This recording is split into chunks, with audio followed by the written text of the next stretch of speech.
Global warming doesn't just mean warmer weather in the future. As the planet heats up, climate patterns change. It means more extreme and unpredictable weather across the world. Many places hotter, some wetter, other drier. As climate change is no longer an issue to be ignored, in a new series report, we take a look at how climate change has impacted those living in Alaska in the United States. Climate change. What are the first things you envision when you think about these two words? Hurricanes? Droughts?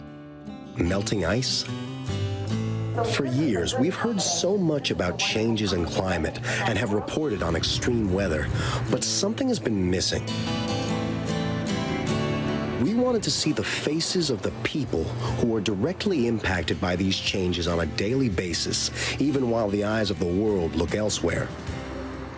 So we decided to go to the edge of the world, to the last frontier, Alaska.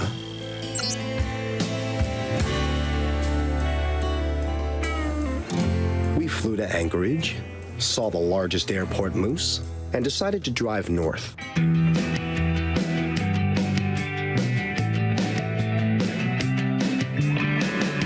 We saw caribou in the snow, in the middle of, well, nowhere. And more snow. At that point, to be honest, we did question whether or not climate change was actually happening.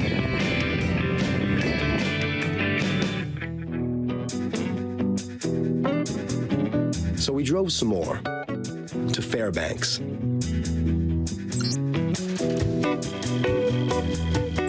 And met a scientist, Tor Jorgensen, who has been studying climate change for decades. Here in Alaska, we see these changes, and they are important global harbingers of changes to happen. Temperatures are warming here faster than in any other place on the globe. This year, the world's most famous sled dog race, the Iditarod, had to start from Fairbanks because there was barely any snow in Anchorage.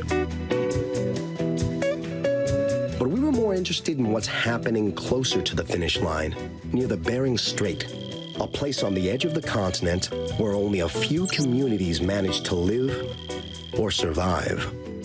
A community other Alaskans had talked to us about. They are very real. They live on the edge of what most Americans would think is even inhabitable. They've lived there for thousands of years. And, well, yes, Nome does feel like the edge of the world. And besides waiting for the race to arrive, or flying a kite, daily life as you see can be really enthralling. But the people here may be experiencing first what millions of people across the world will in the coming days, months, and years. Drastic temperature changes, melting ice, rising sea levels. My concern is not only for the communities in Alaska who are deeply connected to the places where they live, but for the millions of people all over the world who are going to be affected by the exact same issue, and we're completely unprepared.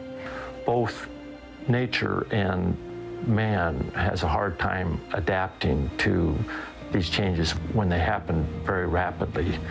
We heard that even further north, an island city by the name of Shishmaref was on its last sticks as coastal erosion, melting sea ice, and extreme storms were closer and closer to wiping the island off the map.